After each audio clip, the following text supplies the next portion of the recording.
when we worked together, yep, you had a baby at the time. And I remember, of course, I had empathy, but like, listen, you just can't even understand what having a child is until you have your own. Right. And so I had my first son, Jake, in 2006. 3 years after mine. Okay. Yep. So after, and had him with my husband at the time and got divorced when he was 4.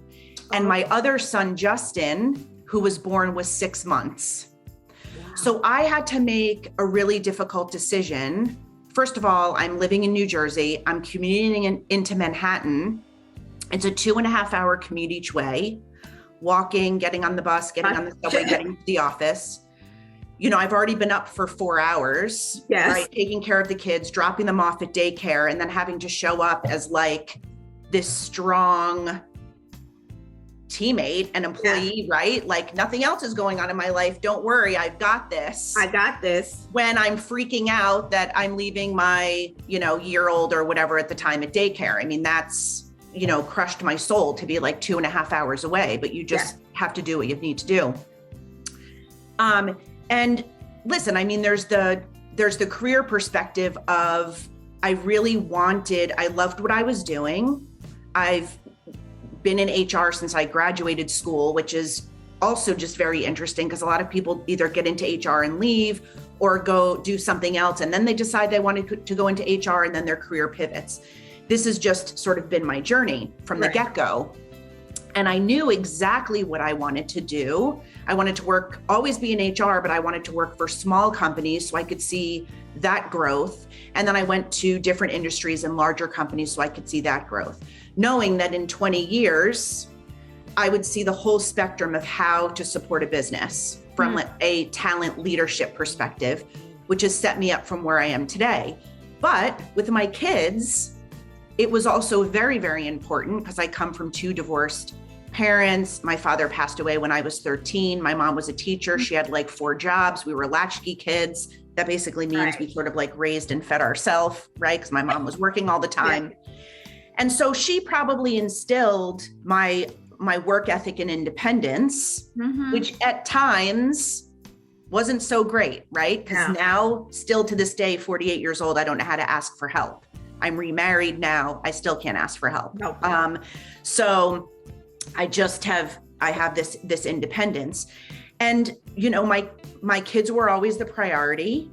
Yeah. And I always said, I'm going to be a really proactive mom and I'm going to do as much as I can with them and in my career. And so sure, sometimes did I bring that to work? I'm sure I did, because how can you not? I don't necessarily believe at this point in my life that you can, as working women or moms or dads or whatever, again, bringing your authentic self means you're bringing personal and work come together. Like, how can you possibly separate that? Right. Especially since COVID, right? Like I'm in my house and my kids are going to walk in, like, who knows? Right.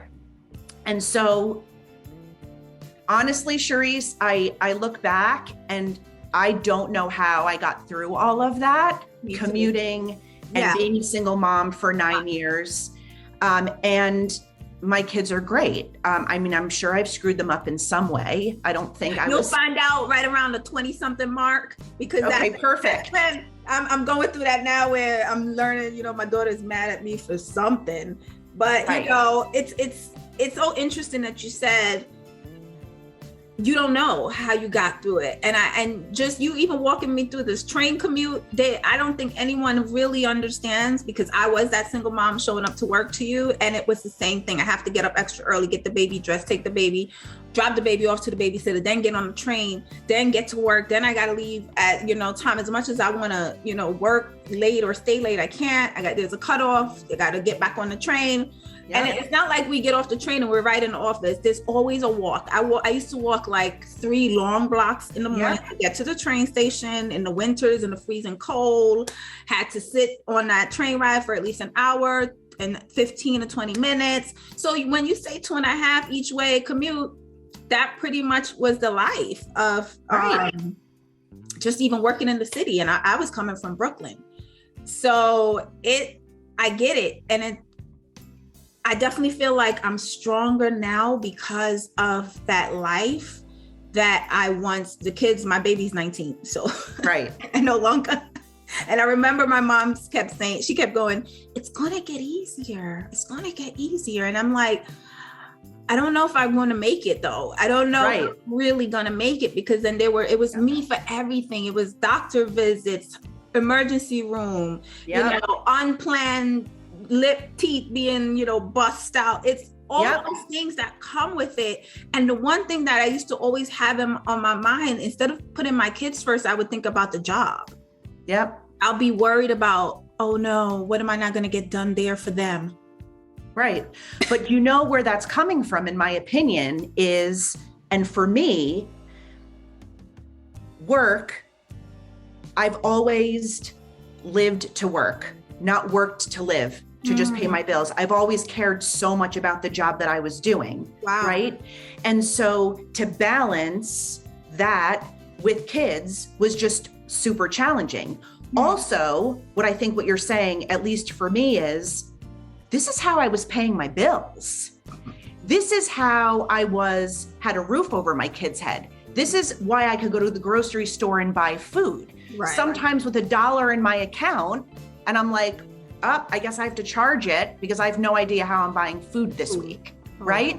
And then you go to work and it's like you have to turn off all of that. Oh, I couldn't buy food this week. My son had a fever over the weekend, something. And then feeling like you have to show up at work a certain way because you need this job to pay your bills, right? Wow.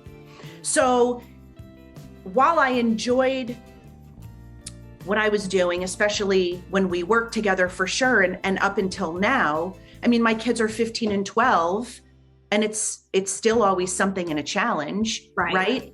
But the biggest thing for me is I had to learn, it takes a village. Yeah. So I had to learn how to ask for help.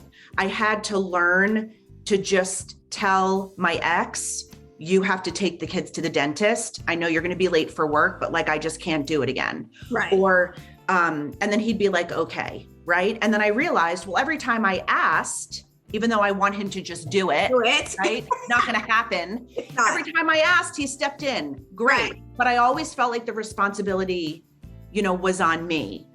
But now over time, reconnecting with you through an executive coach, through this energy healer that I have, through my acupuncturist, through a women's executive leadership group, you really have to take care of your whole self. Whole self. Because what I'm learning is that your body keeps score.